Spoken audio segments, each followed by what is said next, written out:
KPBS On Demand is supported by ACLU of San Diego and Imperial Counties. The work of the ACLU is about closing the gap between the America that was promised and the America that is. Learn more at www.aclu-sdic.org.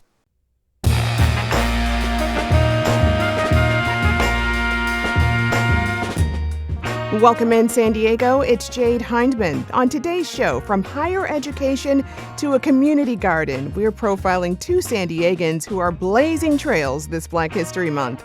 This is KPBS Midday Edition, connecting our communities through conversation.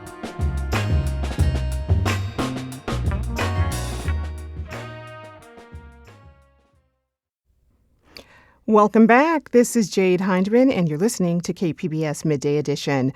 So this Black History Month, we're celebrating local Black leaders across every field, from art to community organizing, even hair care and wellness. I mean, you can find trailblazers in every space.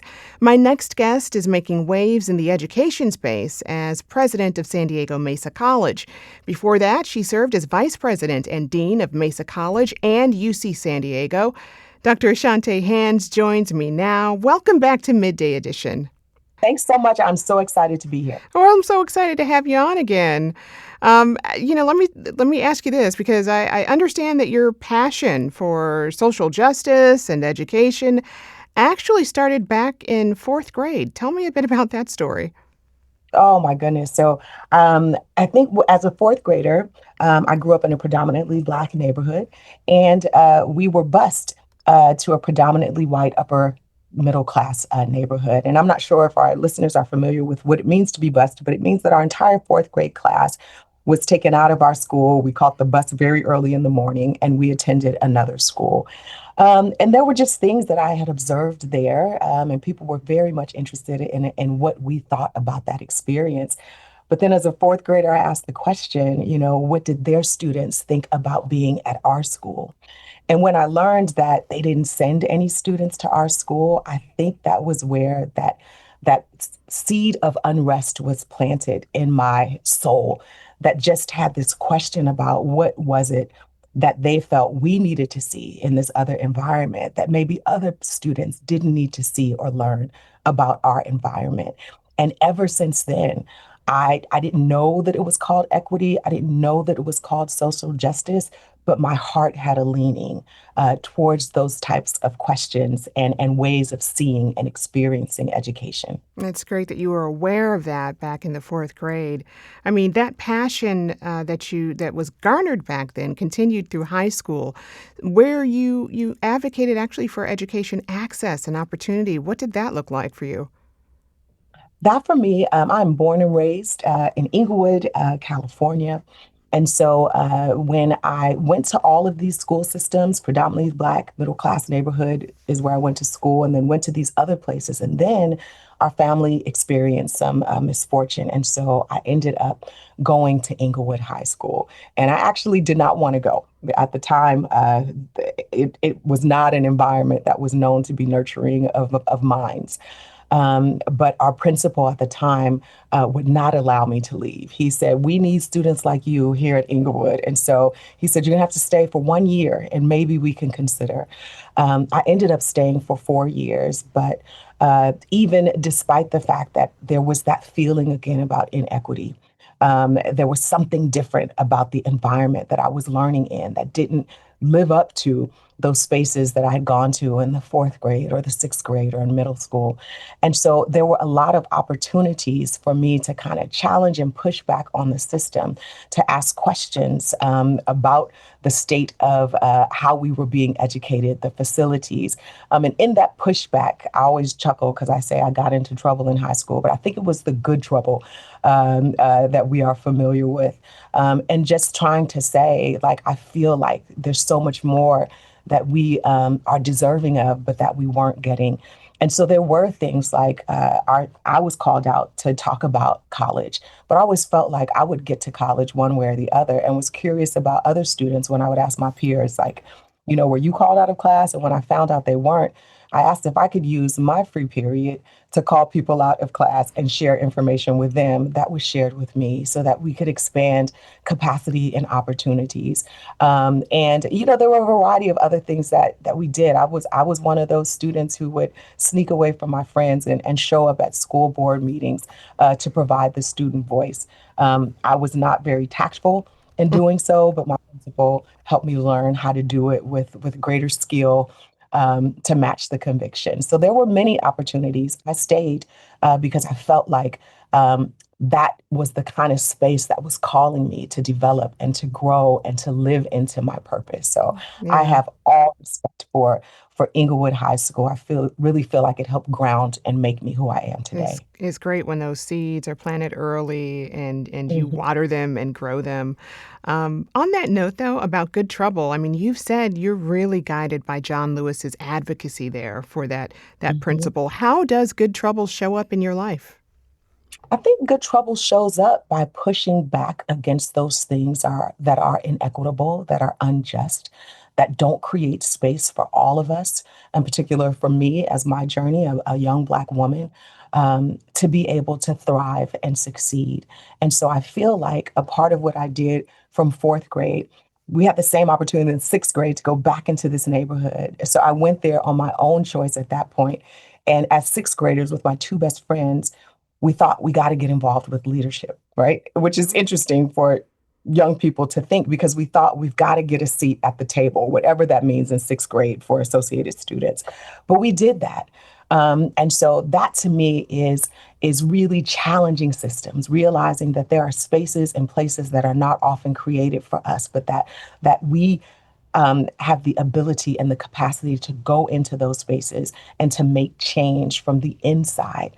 And that is where I feel like I've done as an elementary student, as a middle school student, as a high school student at Inglewood, who really tried to challenge those systems and really called for our professors and those administrators to treat us with the dignity that we were worth, or at least to articulate those things for us. And then now serving in this capacity and working in higher education, actually having a seat at the table where you can impact policies and procedures, right? Where you can show up in places and spaces to make sure that people understand that we see them, their worth, despite where they are coming from. And oftentimes not in spite of that, but because of who they are. And we take all of these things and we see it, we nurture it, we love it, we challenge it. And we encourage our students to grow. And so there's so many ways to do that. It could be through policy and procedure. It could be through making comments in meetings, right? To stand up and kind of push back on those things that are not quite equitable or demonstrate an ethic of care. So there's so many ways to do it. I feel like me showing up um, provides great space for me to be able to push back and to get in good trouble. It's the Mhm. type of trouble that leads to access, to equity, that leads to students understanding their worth, stepping boldly into who they were born to be. And so, my personal wise to create the conditions that matter. And so, that's how I get into good trouble, disrupting systems so that we can create the conditions that matter for our students to succeed. Right, and it really lays out the blueprint for others, for students to be able to follow and continue that work. You've held several leadership titles in higher education across several San Diego institutions. Now, of course, you're president of Mesa College. How does that role really allow you to act on your commitment to equity? Again, every seat that I've occupied, I've understood that I have capacity, agency, and a responsibility to advocate for people like me who didn't always feel like I had a voice in the system. And so, what I learned that as a student, that there were things that I could do with protest, with asking questions, with showing up. And then when I got, employment at UCSD, which is where I did my undergraduate, to be able to come back and say, whoa, now I'm sitting in meetings where we are looking at policies, programs, activities, how we promote them, what we promote. And so it is speaking up and understanding that that my perspective has value. Right. And so there were many times where I sat in many rooms and I didn't always feel like I was thinking the same as other people. But then when I realized, like, oh, that's a blessing to be in a space where everybody is not thinking the same. And who in this room is speaking up for historically minoritized student groups and populations? And sometimes I would see like there's no one who has that perspective or that voice.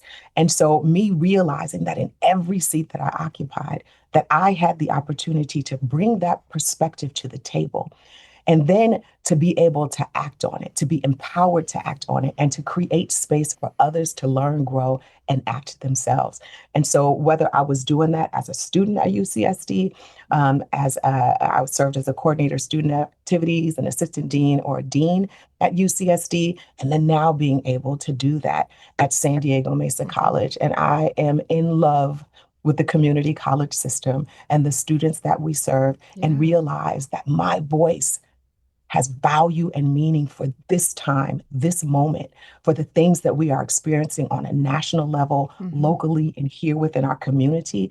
This perspective that I have and the diverse perspectives that many in our administration have are making a difference for this time, for And these students who are listen, before it. and speaking of the work that you've done at Mesa College was recently named a Black Serving Institution under new Yes. California law. What does that status mean to you? That to me is amazing, right? Because you get this designation.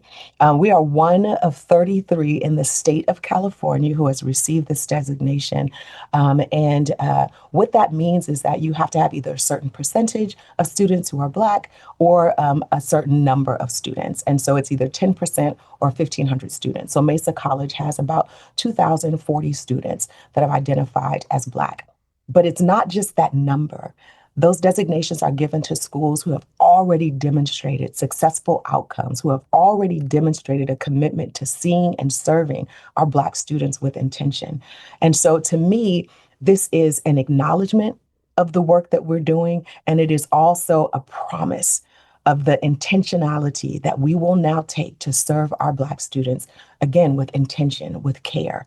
And so I'm so excited about continuing the work that we are doing. But now we're going to be elevating our progress, our outcomes, our success, and much more intentional ways, because this is a contract with our students in the states, and we want the state of California, and we want to be able to tell the story of how we are removing barriers for our Black students, who are one of the most disproportionately impacted student groups. And we're saying that in spaces where many Black students have felt invisible, we are saying, we see you.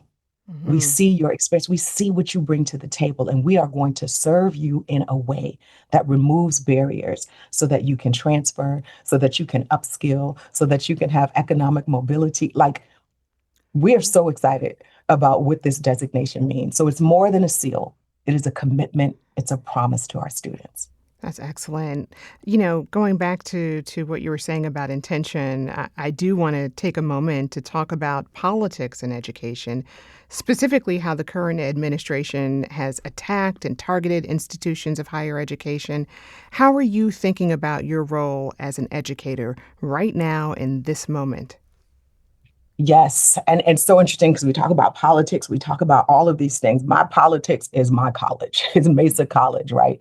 And so when I think about what's happening in the outside world, my lens in the work that I do is the impact that it has on our community, our faculty, our students, our classified professionals. And so what our vision at Mesa College is to be the leading college of equity and excellence, right? That is a bold, audacious, goal, but it is not random. Like, so you will see this represented in the faculty that we hire, the programs that we enact, the spaces that we create on our campus. And so when the world is can sometimes feel chaotic, and when we are constantly each day receiving information about things that are rendering our students invisible, their histories invisible, that are creating and invoking fear and a variety of other emotions. We think about that's what's happening outside, and we know that we're a microcosm of the larger world. But when you come into these spaces on this campus, what you can expect is a space of equity and excellence, a space where you are seen, a space where your history, where you come from matters. And we feel like we can nurture that and that will help you be the best version of who you were born to be. And so one of the things that I'm so proud about our campus and our district is that in times like this, we are not shrinking in terms of our commitment to diversity, social justice, equity, access, belonging. All We are right. screaming even louder that All right. these things matter and that they will always matter for us and will be woven into our programs, processes, and everything that we do. And so Amen to we are that. creating policies to protect All right. what we can. And Dr. Hands, we're going to have to leave it there. Ooh, This is one of those it's off conversations on and that we on, but could I get it. continue. Thank you. Yes. Thank you so much. I've been speaking with Dr. Ashante Hands. She's president of San Diego Mesa College. Again, Dr. Hands, thank you. Thank you so much.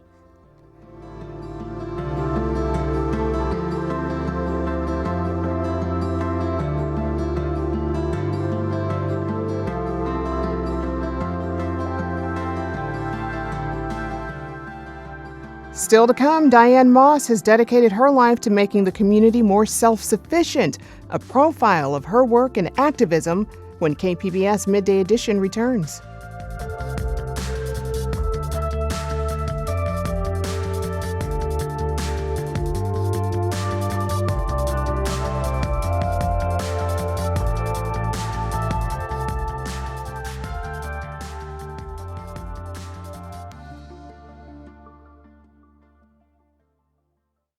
KPBS On Demand is supported by Under the Sun Foundation, presenting the Candlewood Arts Festival in Borrego Springs, featuring temporary public art projects that engage community and place. March 7th. More at candlewoodartsfestival.org. Welcome back to KPBS Midday Edition. I'm Jade Hindman. Head down Market Street in southeastern San Diego, and you might just find a neighborhood garden covered in sunflowers. Mount Hope Community Garden brings fresh produce to neighbors, promoting food equity through mutual aid. The idea is to help make the community more self-reliant in an area with high food insecurity. Diane Moss is founder and managing director of the garden's parent organization, Project New Village. She draws on decades of experience as a community organizer and food activist. She joins me now as part of our series highlighting local Black trailblazers. Diane, welcome back to Midday Edition. Thank you. Thank you. Glad Yes. to be here. So glad to have you here. Take me back to the early days. How did you first learn about food justice? I was in a conference for nonprofit organizations. I had the privilege of sitting at the table with the person now who is in charge of Food Shed. It's a local co-op here. But that is the person who told me food justice was just as important as any other struggle for justice and that I needed to get on board. That was 2008.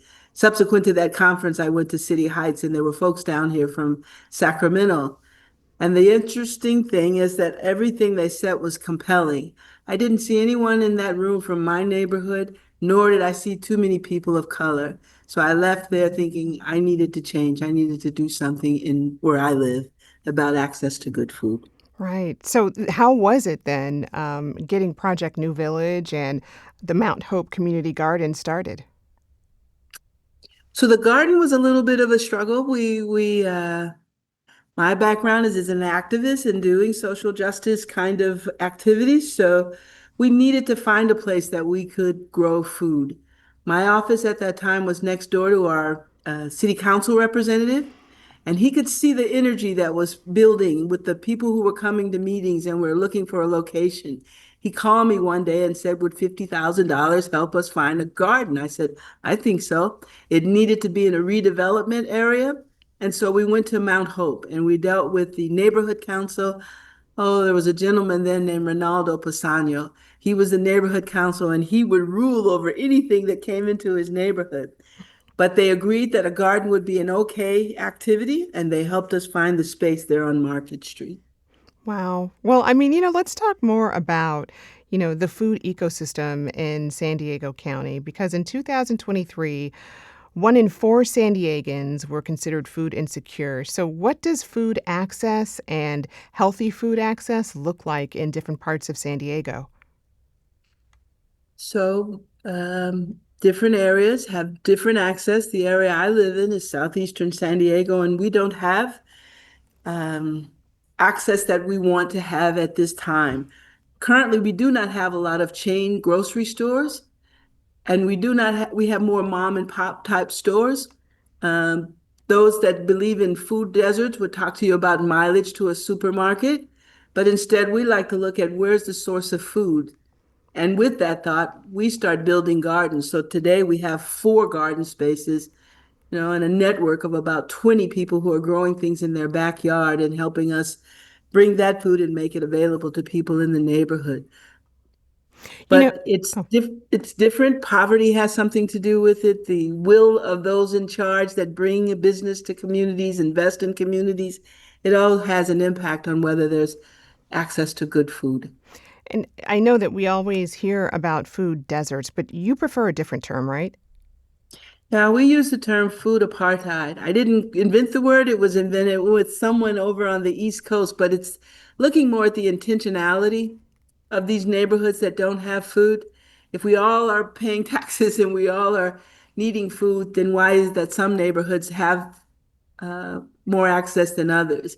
And those that don't have access are usually those same neighborhoods where they're poor people and people of color, uh, by and large. Yeah.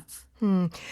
Education is such a key component of this too. We're talking about resident led, hands on learning where people literally get their hands dirty and teach others about this critical skill. So, what makes that so radical in this moment? So I think we need a mind shift that we do a training for the residents in our neighborhood that really help us look at the power dynamic of bringing food in and also our role. We believe in something called food sovereignty, which means you can't sit back and wait for others to do for you. You have to move forward and make things happen. So in our neighborhoods, we have vacant lots, we have church lots, we have backyards, and we're saying these are spaces that we can use to grow food. Uh, and what we're doing is saying, next time there's a COVID, we don't want our shelves to be empty as long as they were. It seemed like they were empty longer, and we can do something about that. We have spaces where we can grow and contribute. Yeah. How does food justice intersect with racial and economic justice for you? Well, again, as we talk about these areas where there's food insecurity, there are mostly areas where people are poorer and people of color. Uh, so the intersection is there. This people of color need to eat, and the food is not getting where it needs to. So we need to do something about that. Well, you've been at this for a minute, and the community garden is wonderful. I've been out there. How has your work evolved over the years to address the growing needs of community members? Well, we started off with one garden and one farmer's market. We currently have 5 gardens that we grow food. We have a mobile farmers market that makes 8 stops every week and some pop-up kinds of events on the weekends. And there's more demand. We're also seeing that people are starting to partner with us. In April coming up, we will have something called a food pharmacy. And that came about because Rady's Hospital has children that live in our zip codes that want to access food. So Food Shed, one of our partners again, said, hey, could your mobile farmers market be used as a site where we can have this food pharmacy? So that will start in April. And so these young people, their parents can come and shop once a week, and they would have a card where their pediatrician is watching the impact and the availability of food for these young people. We also, our office is located in a, what do you call this, mixed use, where there's housing on top, and it's low income housing. And they decided recently that they would take out coupons for the people who live here on a weekly basis. We bring our truck here to the apartment complex on Fridays, and they can come out 20 at a time to buy fresh fruit and vegetables. Wow. So it's gaining some momentum, I want to say. Yeah. That's excellent. I imagine this work, and just working in a garden, it can be very therapeutic, right? Um, Oh, but the work can also be a little taxing, both mentally and physically too. Is there a philosophy or mindset that really keeps you motivated through hard times? well, I think that nobody's going to come to help us or rescue us, so we have to do this ourselves. We say that we look at the garden as a place of happiness, and we measure happiness by the number of smiles and people who linger. I mean, we'll have a work day, it's 2 hours, but people are staying longer for 4 hours just talking and meeting with people that they don't know. It is a place of healing. There's some that because we're getting ready to do some new things over at that garden space, and it won't operate the same way. And some people are trying to get it ready for the change because once a month, it's where they come to feel like they belong and that they are with people that they get along with. There's a lot of pressure, particularly in our neighborhoods and what we're looking at at the federal level in terms of uh, just the pressure on people's lives. You need safe places where you can get away, and the garden is one of such space. Well, you mentioned healing. What does gardening mean to you on a personal level? I mean, what does it do for your nervous system? I just feel good. I have to make myself leave the garden once I'm there. Your hands in the dirt, I think it's really a healing kind of thing. And to be able to do that with your neighbors and talk about things in a space and grow things, it's just, it feels real good. Hmm. I now have a garden in my backyard. I'm one of these backyard growers. I have, upwards of 20 some odd trees, and I harvest so that I can give to the mobile farmers market as well. That's great. It seems that, you're always looking to grow and expand your reach through the garden. You mentioned the food pharmacy coming in April. What's next for you? Well, the big thing on our agenda is making a food hub that we call the Village. It's been about 4 or 5 years in the making. This is community people coming together and saying what they would want to see um, in a village or in a food hub. And what we're coming up with is our own neighborhood grocery store, healthier eateries, right? We don't have a lot of healthy eateries that you can just walk to. There will be a smaller footprint for a garden. And on this second floor, because, space costs a lot in San Diego, but we want to build our own indoor urban ag resource center where Hmm. we're teaching people how to grow not only in soil, but other methods of growing that you can do on your balcony or in your home. So hydroponics, aquaponics. We hope to teach and share those skills on the second floor of this hub. We're working with some wonderful people to make this happen in terms of management of construction and then design folks. But if we have our way, next year we'll have our own grocery store and we will pick the brands of food and the type of food that we want to sell and share with others. We will have a kitchen there so that people can learn how to cook and a commercial kitchen for those who cook and cater and want to share with others. So it's a big deal to us. We call it a trail of minor miracles. They're not major Yeah. miracles because maybe it doesn't affect everybody, but in our neighborhood, this is big news. What a great concept. Quickly before we go, for those who might be looking to shop at the garden or maybe volunteer with you or learn, where should they go? So we have a website at projectnewvillage.org. All of our information is there. Or you can show up at any of our farmers market days. It's Wednesday, Thursday, and Fridays, and some Saturdays. All right. I've been speaking with Diane Moss. She's founder and managing director of the nonprofit Project New Village, and she runs the Mount Hope Community Garden in southeastern San Diego. Diane, thank you so much. Thank you. Appreciate the time.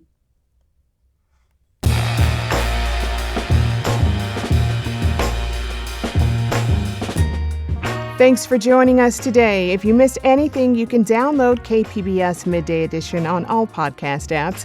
Don't forget to watch Evening Edition tonight at 5 for in-depth reporting on San Diego issues. Also, you can always share your feedback or segment ideas at midday@kpbs.org or call us. The number is 619-452-0228. I'm Jade Hindman. Join me again tomorrow. Until then, make it a great day on purpose, everyone.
KPBS On Demand is supported by Heal the Earth, working to change San Diego's food system by supporting local farmers through direct partnerships and initiatives like their Adopt an Avocado Tree that supports the farm-to-table experience. Learn more at adoptanavocadotree.com.